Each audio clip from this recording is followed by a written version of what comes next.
यार दोस्तों, बहुत बड़ी अपडेट निकल कर आ रही है बिहार पुलिस सिपाही भर्ती के लिए, जो आपको 19,838 पदों पर वैकेंसी निकाली गई है। साथ ही एक और नोटिफिकेशन जारी कर दिया गया है कि आपका डॉक्यूमेंट जो बना हुआ होगा वो कितने दिन का बना हुआ, कितने दिन का अंदर बना हुआ है, और अंचल से बना हुआ है या अनुमंडल से बना हुआ है।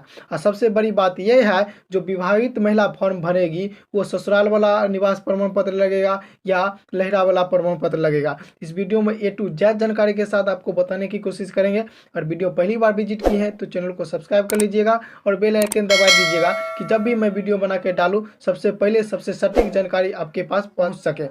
तो चलिए वीडियो शुरू करते हैं। देखिए क्या कह रहा है, 18 अप्रैल 2025 तक बने शैक्षणिक जाति प्रमाण पत्र मौन होगा। कहने का मतलब 18 अप्रैल 2025 तक बने जितने भी डॉक्यूमेंट है वही आपको मौन होगा, अन्यथा आपको कोई भी डॉक्यूमेंट मौन नहीं होगा। ठीक है, ये सिपाही बहाली संवाददाता पटना के द्वारा नोटिफिकेशन जारी आपको कर दिया गया है। इसमें आपको बताया गया है बिहार पुलिस में 19,838 सिपाहियों की भर्ती के लिए अभ्यर्थियों को आवेदन करने की अंतिम तिथि तक सभी शैक्षणिक जाति व निवास प्रमाण पत्र बना लेना होगा। कहने के मतलब जब तक इसका फॉर्म लास्ट डेट है उसके अंदर आपको जितना भी डॉक्यूमेंट लगेगा वो सारे डॉक्यूमेंट आपको बना लेना चाहिए।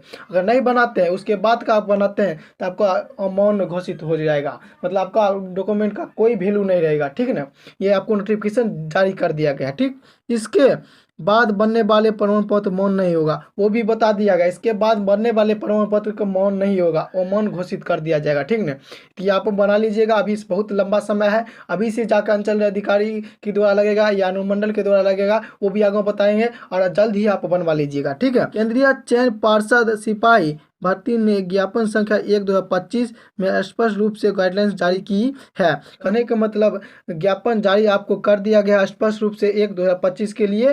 ठीक ना, ये आपको अंतिम डॉक्यूमेंट के बारे में बता रहा है। इसके बाद आपको कोई नोटिफिकेशन आएगा या नहीं आएगा, लेकिन ये नोटिफिकेशन आप समझ लिए हैं, तो इसके बाद अगर नोटिफिकेशन फिर से आता है भी है तो आपको समय नहीं बचेगा बनाने के लिए, तो आप जल्द से जल्द जाकर बनवा लीजिएगा। ठीक है, पूरा बात समझ लीजिए। ठीक, पार्षद के मुताबिक न्यूनतम उम्र सीमा के लिए 1 अगस्त 2025 और अधिकतम उम्र सीमा के लिए 1 अगस्त 2023 के आधार पर कट ऑफ तिथि तय होगा। कहने के मतलब आपको 1 अगस्त 2023 के आधार पर कट ऑफ तिथि आपको तय होने वाली है। ठीक है, और शैक्षणिक योग्यता की बात करें तो देखिए, शैक्षणिक अर्हता जाति एवं निवास प्रमाण पत्र, क्रीमिलियर रहित प्रमाण पत्र, EWS का आय व परिसंपत्ति प्रमाण पत्र, गृह रक्षक अभ्यर्थियों के प्रशिक्षण प्रमाण पत्र, स्वतंत्रता सेनानी के वार्ड और ट्रांसजेंडर के प्रमाण पत्र के लिए आवेदन सबमिट करने की अंतिम तिथि यानी 18 अप्रैल 2025 तक का कटअप है। मतलब कहने का मतलब 18 अप्रैल 2025 तक आपका लास्ट डेट है फॉर्म भरने के लिए। इससे पहले आप सारा डॉक्यूमेंट बनवा लीजिएगा। अगर नहीं बनवाते हैं तो किसी कारण से छूट जाता है तो आपका डॉक्यूमेंट का कोई वैल्यू नहीं रहने वाली है। ठीक ना, आप बिछड़ सकते हैं, आपको फॉर्म भर लीजिएगा, लेकिन फॉर्म भरने में अगर डॉक्यूमेंट आपको मांग रहा है तो आपका अनवैलिड हो जाएगा। और आप फिर अगर मान लीजिए सबमिट हो भी गया तो फिजिकल में आपको दिक्कत हो सकता है। इसीलिए आप डॉक्यूमेंट सारा का सारा आप बनवा लीजिए। और आज ही जाकर, आज तो होली है, आज नहीं बन पाएगा, कल जाकर आप बनवा लीजिए। नहीं तो डॉक्यूमेंट अगर नहीं बनता है तो आपको सबसे बड़ा समस्या यहीं पर ख़त्म हो सकती है।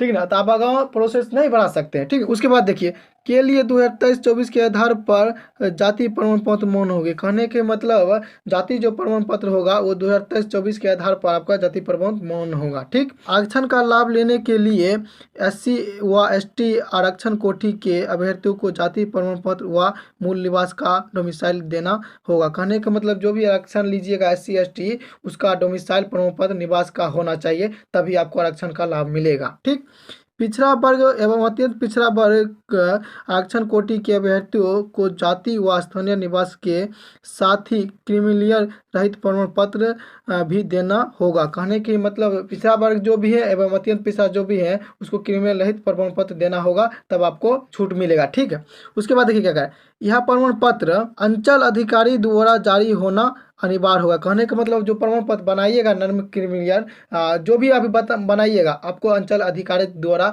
तय होना चाहिए, वहाँ का आपका बना होना चाहिए, अनुमंडल का नहीं लगेगा, आपको अंचल अधिकारी द्वारा बनेगा। क्योंकि बिहार सरकार का ये फॉर्म भरा रहा है तो आपको बिहार सरकार का बनेगा, ठीक ना। इसलिए अंचल अधिकारी के द्वारा समझ लीजिए, उसके द्वारा बनवाइएगा, इन्हें धरफल अनुमंडल के द्वारा अब बनवा लीजिए, ठीक। आरक्षण का दावा करने वाली विवाहित महिलाओं का जाति एवं क्रिमिनल रहित प्रमाण पत्र उसके पिता के नाम एवं पता से निर्गत होना चाहिए। कहने की मतलब उसके पिता के नाम एवं पता के निर्गत होना चाहिए, मतलब पिता का जो पता है उसका नाम के हिसाब से आपका नाम क्रिमिनल लगेगा, ठीक ना। उसके बाद देखिएगा, ना कि उसके पति के नाम से विवाहित महिला अभ्यर्थियों के पक्ष में आय एवं परिसंपत्ति प्रमाण पत्र अभ्यर्थियों के पति के साथ रहने की स्थिति में उसके पति के अस्थायी निवास अंचल से निर्गत होगा। कहने की मतलब जो भी आपको नाम क्रिमिनल बनवाना पड़ेगा जाति प्रमाण, वो आपके पिता के द्वारा बना हुआ पता के होना चाहिए विवाहित महिला के लिए, अन्यथा आपको रद्द किया जाएगा। अगर पति के द्वारा बनवाते हैं तो आपको मौन घोषित कर दिया जाएगा, ठीक। परंतु इस विवाहित महिला का अपने पिता के अस्थायी निवास के आधार पर निर्गत आवास प्रमाण पत्र प्रस्तुत करना आवश्यक होगा। कहने का मतलब इस पे भी ये कहा दिया गया है, देखिए आवास प्रमाण पत्र प्रस्तुत करना होगा। कहने का मतलब अपने पिता के अस्थायी निवास के जहाँ आप पहले जन्मे थे वहाँ का आपका होना चाहिए। कहने का मतलब आपका पिता का अस्थायी पता है वहाँ का आपका बना होना चाहिए, ठीक, ताकि विवाहित महिला को बिहार राज्य का निवासी माना जा सकते। कहने का मतलब आपको बिहार के राज्य के निवासी का दर्जा आपको मिल सकता है, अन्यथा आपको नहीं मिलेगा। और फॉर्म भर भी दीजिएगा तो आपको दिक्कत हो सकता है। और कहते हैं आप फॉर्म से पहले इस डॉक्यूमेंट आप जाकर बनवा लीजिएगा, आज तो बंद रहेगा, कल होगा खुला, आप जाकर जल्द से जल्द ही बनवा लीजिएगा। क्योंकि डॉक्यूमेंट नहीं बनवाइएगा तो आपको सबसे बड़ा दिक्कत हो सकती है, इसलिए डॉक्यूमेंट आप जल्द से जल्द बनवा लीजिए। उसके बाद समझ कर, अगर वीडियो हम पहले ही बना दीजिए हैं A to Z जानकारी के साथ, उस पर जाकर समझ लीजिए, टोटल जानकारी के साथ बताए हैं और ये आपको डॉक्यूमेंट से रिलेटेड बता दिए हैं। और कोई भी आपको दिक्कत लगे तो आप कमेंट कर सकते हैं। और ऐसे ही वीडियो देखने के लिए, लेटेस्ट जानकारी के लिए मेरा चैनल सब्सक्राइब कर लीजिएगा। Thank you for watching. जय हिंद दोस्तों।